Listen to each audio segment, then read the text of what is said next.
¿Qué harías si tu país estuviera en llamas? Si la pólvora fuera el pan de cada día y la traición, una moneda corriente.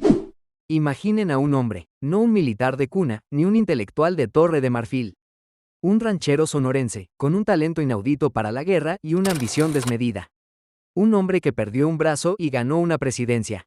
Un visionario para algunos, un tirano para otros. Su nombre, Álvaro Obregón. Pero la historia que vamos a contar hoy no es solo la de un caudillo.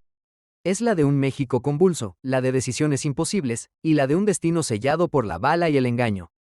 Prepárense para una inmersión en la vida del Manco de Celaya, una historia que redefine la palabra revolución. Álvaro Obregón nació en un modesto rancho en Guatabampo, Sonora, en 1880. Lejos de los salones de la élite porfiriana, su infancia estuvo marcada por el trabajo duro y la observación. No era un estratega militar nato, sino un agricultor, un hombre de negocios, que incluso inventó una máquina para cosechar garbanzo. ¿Quién diría que este humilde campesino, de apenas 1.68 metros de estatura, se convertiría en el arquitecto de victorias legendarias? La clave de su ascenso no fue el linaje, sino la inteligencia práctica, la capacidad de innovación y, sobre todo, una astucia política y militar que pocos poseían. Pero la calma de la vida rural estaba a punto de ser dinamitada. El descontento social, el autoritarismo de Porfirio Díaz, la promesa de Madero, todo se estaba gestando. Y Obregón, un hombre pragmático, vio en la revolución no solo un ideal, sino una oportunidad. Cuando Francisco I. Madero levantó la bandera del sufragio efectivo, no reelección, Obregón, con sus 30 años, dio el salto. De agricultor a militar, un salto que cambiaría el rumbo de su vida y el de México para siempre. Su genio militar se hizo evidente rápidamente. Sin una formación académica, Obregón era un estratega intuitivo. Sus victorias contra la dictadura de Victoriano Huerta fueron fulminantes. En 1913 ya era general, pero fue la lucha contra la poderosa división del norte de Pancho Villa donde Obregón consolidó su leyenda. Cómo un ejército que carecía de la caballería y la ferocidad de los villistas logró imponerse.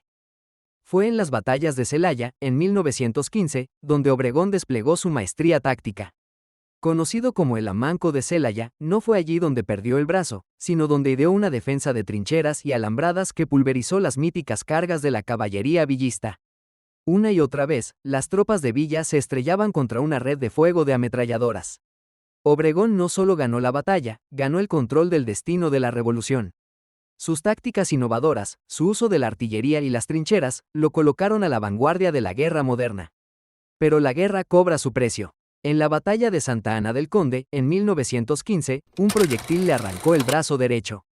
Un dolor insoportable, una experiencia traumática que, según sus biógrafos, lo marcó profundamente. Algunos dicen que fue este momento el que forjó su carácter aún más implacable. Se recuperó, y con un gancho protésico, se convirtió en un símbolo de la resistencia y la determinación. El Manco de Celaya no era solo un apodo, era una medalla de honor. Con Villa derrotado y Zapata asesinado, el camino hacia la presidencia de México estaba despejado para Obregón. En 1920, asumió el cargo, no sin antes enfrentarse y derrocar al propio Venustiano Carranza, el hombre que lo había apoyado en sus inicios. La traición, como vemos, era parte intrínseca del juego de poder revolucionario. Su presidencia fue un periodo de reconstrucción y consolidación. Impulsó la educación pública con José Vasconcelos, repartió tierras, reconoció a los sindicatos.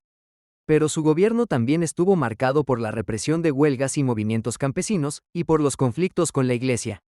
La guerra cristera se gestaba en el horizonte. Obregón era un pragmático, un hombre de acción, que no dudaba en usar la fuerza para imponer su visión de país. Su astucia no se limitaba al campo de batalla, era un maestro de la intriga política. Pero la ambición es un fuego que pocas veces se apaga. Al terminar su mandato en 1924, dejó a Plutarco Elías Calles en el poder, su delfín, su sucesor. Pero la sombra de Obregón era larga. La Constitución de 1917 prohibía la reelección, pero Obregón, con su influencia, logró reformar la ley para poder postularse nuevamente en 1928. Un movimiento que generaría una tormenta perfecta. La campaña de 1928 fue un polvorín. Sus oponentes fueron silenciados, algunos de forma violenta. Las tensiones con la Iglesia se agudizaban. Obregón ganó las elecciones, pero su victoria se sentía como una bomba de tiempo. El 17 de julio de 1928, en el restaurante La Bombilla, en San Ángel, Ciudad de México, se celebraba un banquete en su honor. Mientras disfrutaba de la velada, un joven caricaturista, José de León Toral, se acercó a dibujarlo. Toral, un fanático religioso influenciado por la Madre Conchita, sacó una pistola y disparó 6 veces a quemarropa. Obregón cayó, herido de muerte. El silencio aturdido de la sala se rompió por los gritos y el caos. El caudillo del sonido y la furia había encontrado su fin, no en el campo de batalla, sino en un acto de fanatismo y traición. Su asesinato conmocionó a México. Desencadenó una serie de represalias y un nuevo periodo de inestabilidad. ¿Fue un acto aislado o parte de una conspiración mayor? La pregunta sigue debatiéndose. La muerte de Obregón marcó el fin de la era de los caudillos militares en México y el inicio de la institucionalización de la revolución, con la creación del PNR, el antecedente del PRI. Álvaro Obregón, el Amanco de Celaya, fue un personaje de contradicciones, un agricultor convertido en genio militar, un reformador y al mismo tiempo un represor. Su vida es un espejo de la Revolución Mexicana, un movimiento de ideales nobles y de una brutalidad sin cuartel. Su legado es complejo, a veces heroico, a veces oscuro. Pero lo que es innegable es que Obregón moldeó el México moderno, para bien o para mal. ¿Te fascinan las figuras complejas que desafían la moralidad y la historia? La vida de Obregón es solo la punta del iceberg de un México lleno de personajes que marcaron épocas. Si esta historia te ha atrapado, te invito a mirar el siguiente video de cómo fue el triste final de Porfirio Díaz, donde desentrañamos cada punto de su triste final.